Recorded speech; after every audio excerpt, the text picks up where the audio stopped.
What's up, Joe fans? We have here the very much anticipated G.I. Joe Classified Wave 8 set, which includes Spirit and Freedom, Storm Shadow, the new Storm Shadow, which is more of a retro look, and Hasbro did announce that they will be doing another slightly different paint color on this figure as a retro carded release. Don't have any of the retro figures in hand yet, but I do have a couple of them on the way. And the new troop builder, the Cobra Officer. This is mostly, I think, we'll look at an original trooper versus this one to see exactly what's new, what's resculpted, and any color differences. You'll have to excuse me this morning. My allergies are wreaking havoc on me, and I'm a little bit stuffy. First, we'll take a look at the box art for Spirit and Freedom.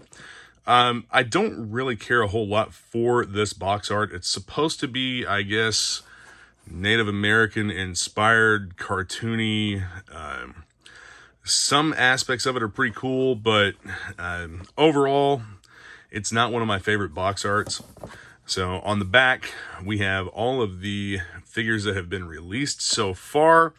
Notice some of them do look a little bit different. And we have this guy right here in the middle that we still don't know who this is. There is some who suspect it might be Kamakura. There's a lot of speculation as to who this figure here in the middle is. Personally, I think that it's one of the Arashikage Masters. I'm not sure which one. I'm thinking maybe Hard Master or Blind Master. That figure, nothing has been said about it in any of the digital releases they've done. Hasbro does say that they will have upwards of 100+ figures released or announced by the end of 2023. Let's take a look at the figure and sculpt. And one of the first things I notice is the references to the original Spirit figure. The blue, I always assumed that was a blue denim button-down shirt, the tan pants, the brown boots, the gloves with the gold bronze bracelets, the braids. It looks like an updated version of the original figure, and I appreciate and like that. That's one of the things they've moved more toward with the Classified series, is more of a throwback to the retro styled figures. And in my opinion, that has to be to please those of us who grew up with these figures, the 40-year-olds.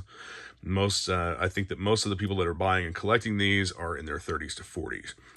You have web gear, which is probably removable if you were to break the figure down. I'm not going to break the figure down. You have the ab crunch articulation feature. You'll notice first off, one of the things that's missing from this figure is the loincloth. The loincloth was something that was, in my opinion, kind of iconic to the original figure, aside from the American Bald Eagle that was included. But they have removed the loincloth accessory from the figure. I always liked it, thought it was cool and whatnot, but apparently maybe they deemed it to be offensive to some people or not aesthetically pleasing. Personally, being of a mixed Native American descent, I always thought that it was awesome that they had, whether you view it as a stereotype or not, I always thought that it was cool that they had included so much with that figure to reference indigenous people. But moving on, let's take a look at the accessories. One thing that I'll point out here is the joints are a little bit tight, especially this foot here. I'm not going to force this because I don't want it to snap off. I don't know if it will or not, but I would prefer to heat this up and move it safely than to really push it. Also, the paint app details on this figure are really nice. You have the soles of the boots painted even. I think they've really stepped up their game with the Classified series over the last several waves. You have a nice sniper rifle here, and the painted handguard detail. It has a suppressor, a mounted scope. This is a realistic looking rifle. And it's not the sniper rifle that shoots arrows like the original Spirit came with. It's more of a realistic gun.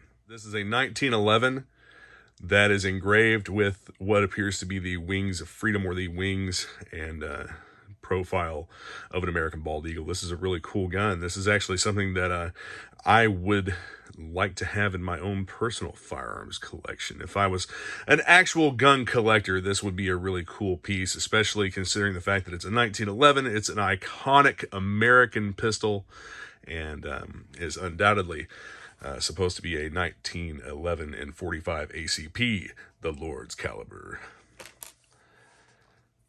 Next up, we have a knife that has the appearance of being a hand-forged blade with that looks like a bird skull on the handle, I think. Let's see if we can get a little closer there. Not really showing up. But anyway, it does have that hand-forged appearance with the paint app, and that's a really nice, neat little detail. Up next, we have just a regular boot or Bowie knife. No paint apps on this one. And the backpack. The backpack is a two-tone. I believe this is a paint app. I don't think that it's a separate piece of plastic. It looks like a paint app. Pretty sure that it is. But you have the mount, the rest here for freedom. And we will check that out as well. We'll see if he will set on that. Obviously, he's going to, because he has pegs in his feet. So, freedom is also an articulated animal companion. His head moves. His wings, the folded wings, pop right off. But it's a ball and socket joint. And the wings do move here. His feet move. They rotate, and he has articulation in his hips. That's a nice, neat little feature. It's not just a block of plastic that's going to sit there. You can actually pose this a little bit, and if you pop these folded wings off, you can pop on, with even more posability, you can pop on the outstretched wings or any combination of the two. I just stressed that. I just stressed that wing, popping it in place. A little bit of heat will take care of it, but you can see that I did stress that wing. That was my fault entirely.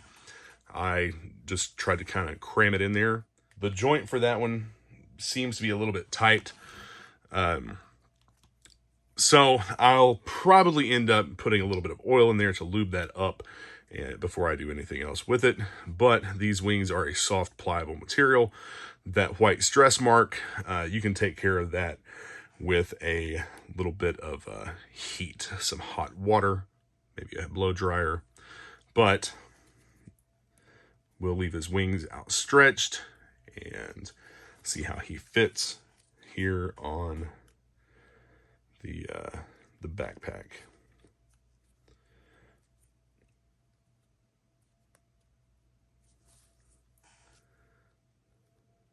So the pegs are a little bit of a tight fit. Got to get them lined up right. But there we have it. He sets right here. And then this will plug in right here into the figure's back. And freedom is a little bit heavy, but I think, let's see if we can get him to stand here.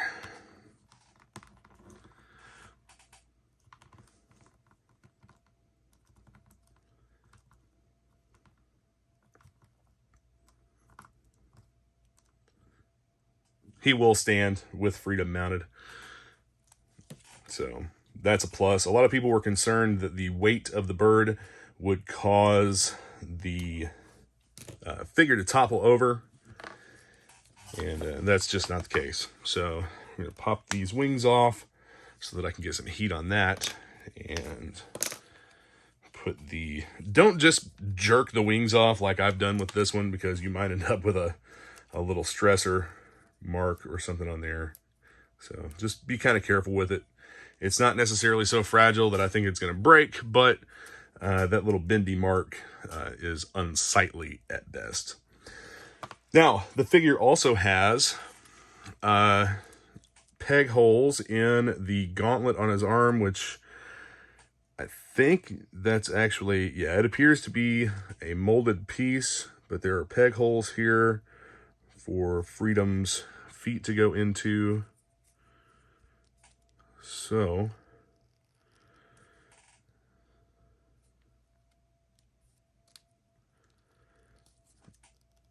yeah, there we go.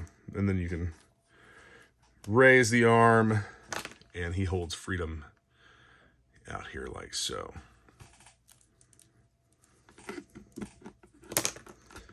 Nice features. One of the problems with the original figure was that a lot of people would clamp Freedom onto the arm as the feet were together as this one C-clamp piece, and it did two things. Freedom's feet would break off, and it would wear away the gold color of this bracelet here. So it's kind of hard to find a Spirit figure, an original Spirit figure, with all of the gold paint intact, and even more so, it's difficult to find a Spirit figure that the blue on the torso is not faded to yellow. Let's take this this hand forged blade here. I'm going to put that in the leather sheath. That's where that one goes. And then you have the thinner Bowie type blade that will go here in the sheath on his thigh. So yeah, we'll take a look at the figure all geared up and get that nice 1911 piece stuck right into the holster. That's a great fit. I think that pistol fits really, really well into that holster. And then you have the sniper rifle. As I've shown with some other figures, we'll kind of pull the hand open a bit and get that right in there. His trigger finger will go. Will it?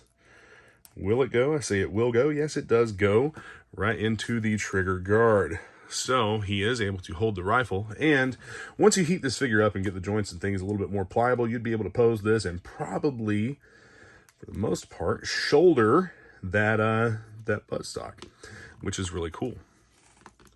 It's a nice bit of added posability. The rifle is able to plug right onto the backpack through the trigger guard with this post.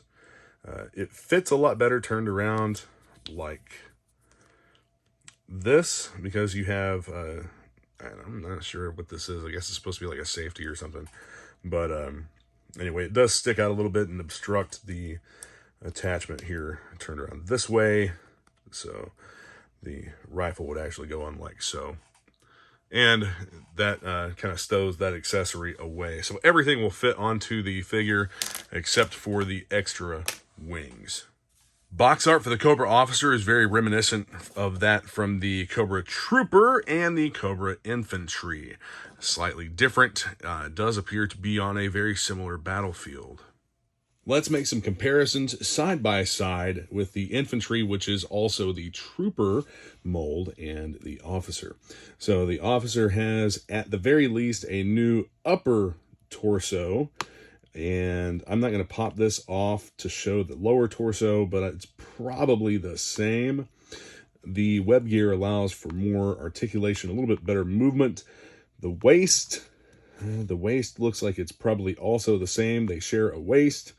And legs appear to also be exactly the same with different paint apps.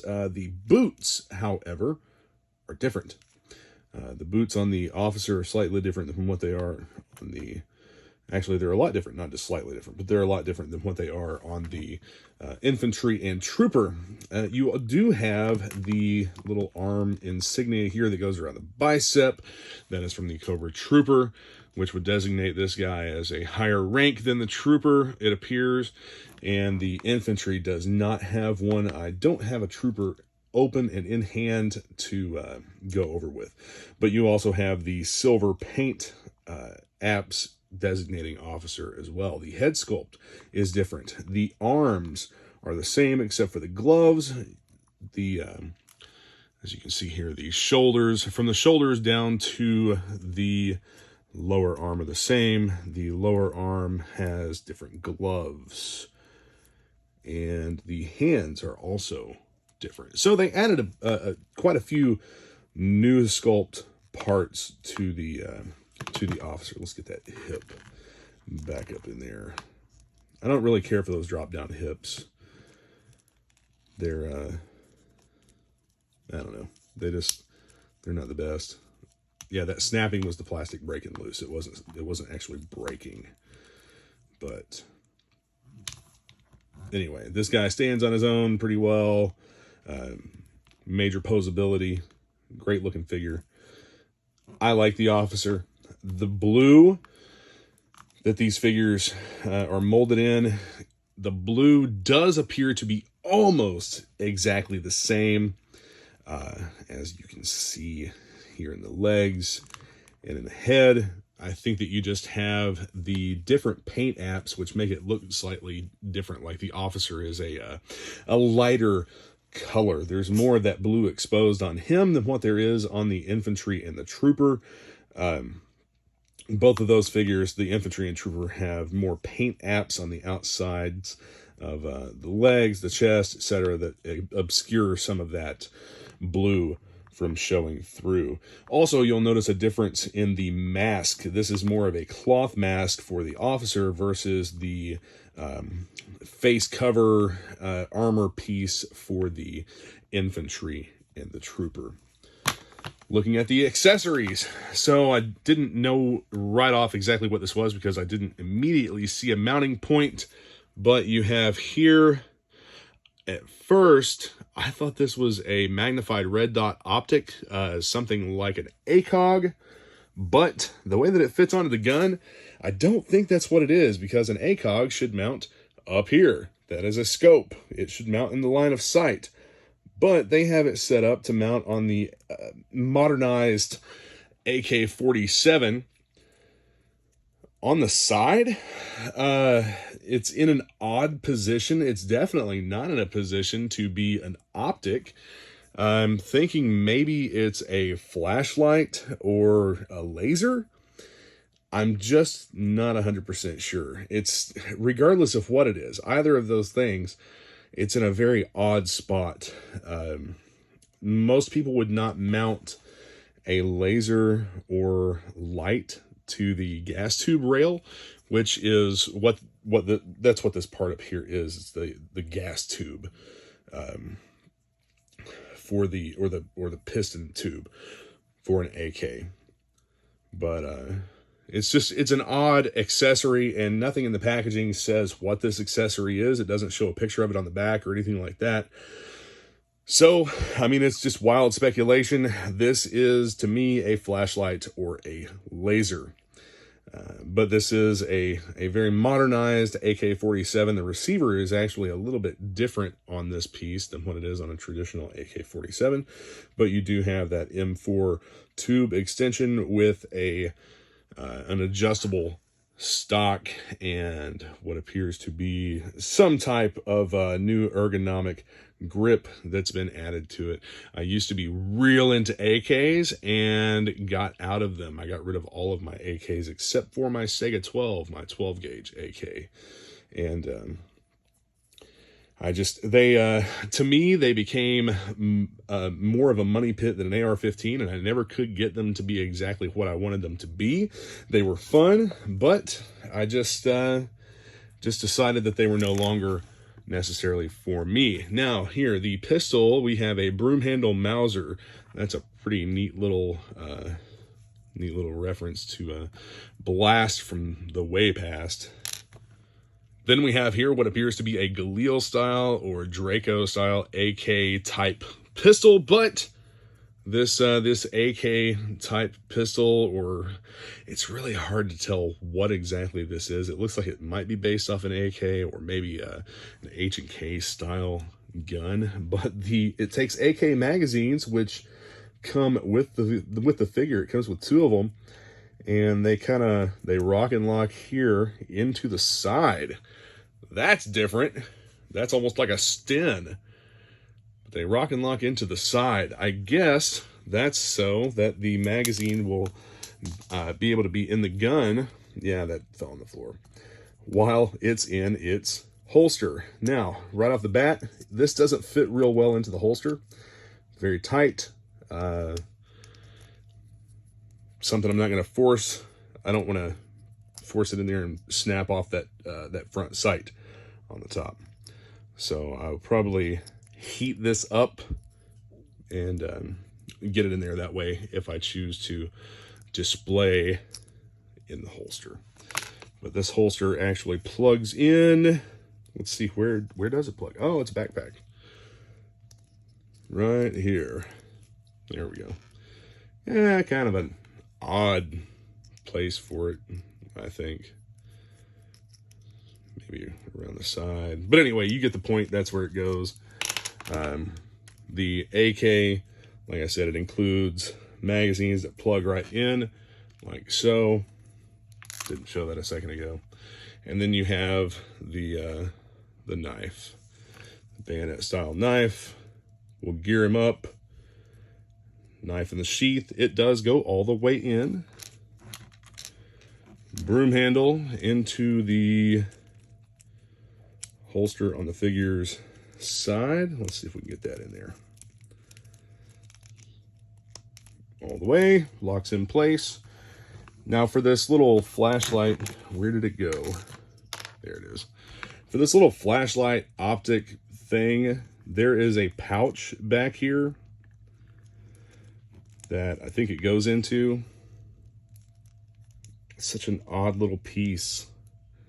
That's one looks like it's keyed for it, but that's one that's gonna have to maybe,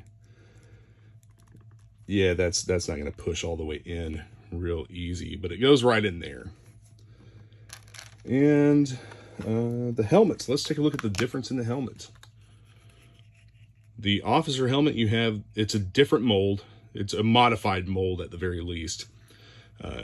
Considering the fact I got a notification that the infantry had been discontinued, that means that they're using quite a bit of that mold for the officer, and the officer is the new troop builder. So the mold for the infantry is now being used for the officer. As you can see, it's been modified here for the officer designation on the front. This little thing here has been taken away, and so have the sections here on the sides. Paint app. The top does appear to be the same. It's basically the same mold, it's just been modified. Next up, Storm Shadow box art. Actually looks great. I like this box art a lot, even though the box art on the classified figures is not really, I don't know. You have the same background for the figure, and then you have the character art right here. You have that contrast between the matte and the gloss finish. Let's get him opened up and check out the figure itself. A couple of things I'm going to point out right off the bat. This guy does look very similar in some aspects to the articulated icons White Ninja that a lot of people made, including myself, made a custom Storm Shadow with. But this is very much a G.I. Joe Real American Hero classified series, whatever you want to call it. Storm Shadow figure. A very, very nice rendition and throwback to the original the original Storm Shadow figure.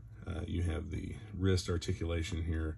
You have the arm wraps, which do those come off or are they molded? They appear to be molded.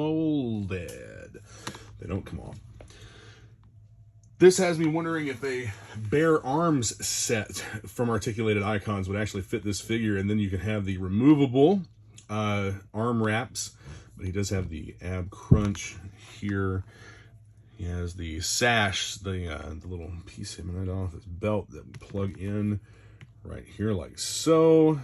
And That's a soft plastic. You have two swords. You have the long sword and you have the short sword. I don't recall the actual names of those two swords. Please forgive me. They do fit into the backpack. They fit very well. And I love the fact that they have a nice paint app on them that looks great. That metallic silver color. These are a great fit in this backpack. They really feel nice there. And the backpack, of course, goes through the sash, the quiver, I'll say, not necessarily backpack, but the quiver goes into the backpack hole like this. There you have it.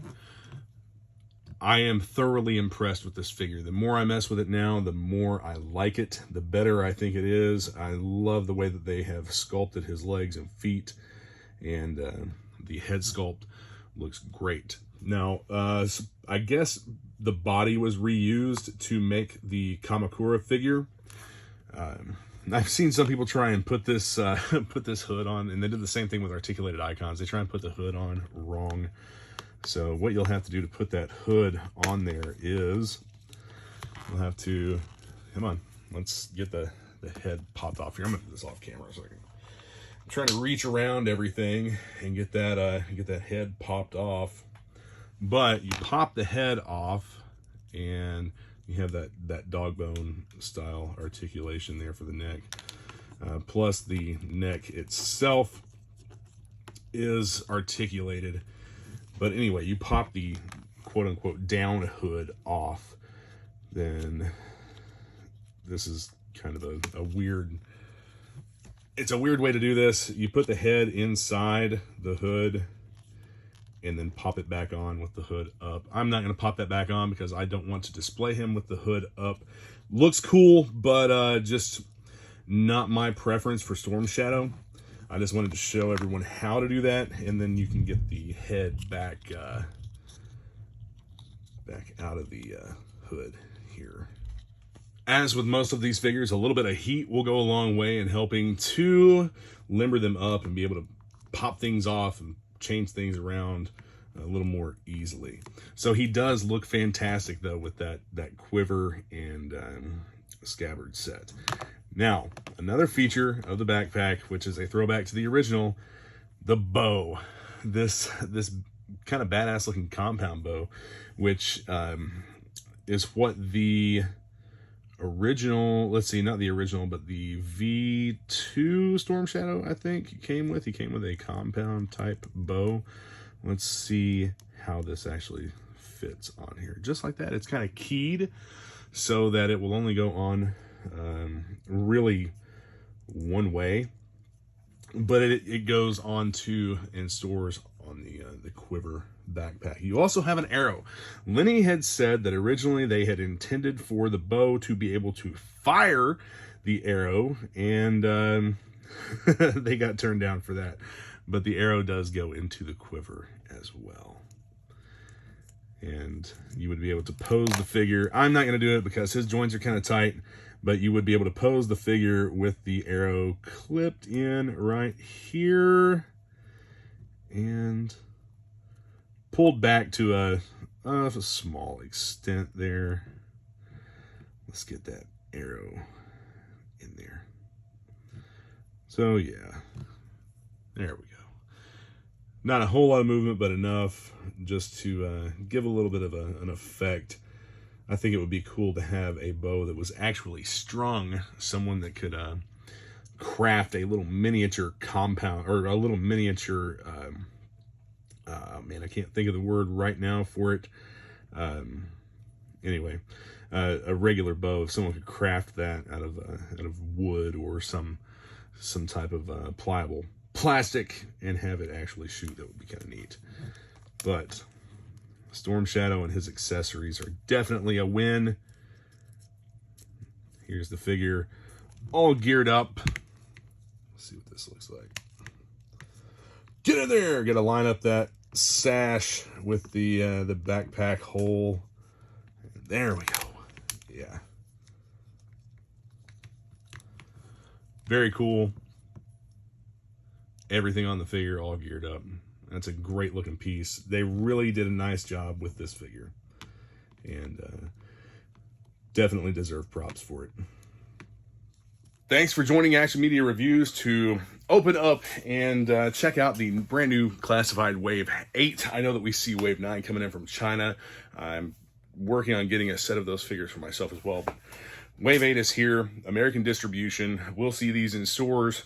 Online distributors have these all over the place. They are plentiful and readily available right now. Be sure to check out the description for links to Facebook groups, my eBay store, etc. Hit the like button, the subscribe button, comment, share, and let's enjoy some G.I. Joes together. Yo, Joe.